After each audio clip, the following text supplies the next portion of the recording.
Hey Tyler, how did building the Segway Super Villain compare to other race builds? I mean, building race cars in general, it's kind of all the same at this point. The Segway was actually pretty easy for us. Obviously, I did a lot of things that were outside of the box, like the radiator setup and the fuel cell and the cage. You're going to do that on any race car. But as far as the chassis goes, we really didn't have to do a whole lot of gusseting or anything like that. There's not a lot of random holes to fill up or anything. So we did very minor chassis gusseting. Most of what we did was only safety items and then whatever we needed to mount accessories specific to racing.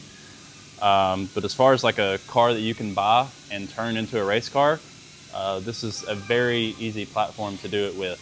So basically we tried to use as many of the stock pickup points as we could because a lot of people are still designing parts for this car and I want to make sure that I can still use some of these parts in the future. So as far as like the cage still ties into the factory spot.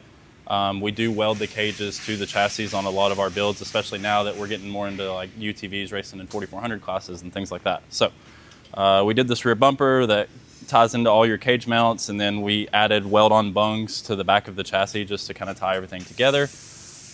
We kept all the original engine cradle just to be able to bolt on any accessories like turbo kits and things like that. Cooling, obviously you don't want your radiators in the front of the car for most racing, so that is where things kind of got a little custom, but all of this stuff is going to be stuff that we can duplicate very easily. So when it comes to building cars, we can sell this stuff to consumers and things like that. But a lot of what we did is just race specific. Some of the gusseting here comes in because basically I'm going to get hit on the rear bumper a lot. So I wanted to kind of transfer that energy to a safe spot of the chassis, and so that's what we do with gussets like that. Quick fill. Obviously you want to be able to fill up a massive fuel cell very quickly, so we've added that mount along with a little kickstand so when I flip over it doesn't rip off. And then all of your safety stuff like door bars and things like that.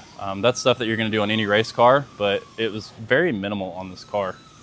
Super easy car to build so far. Just trying to spend a lot of time, make sure the details are there.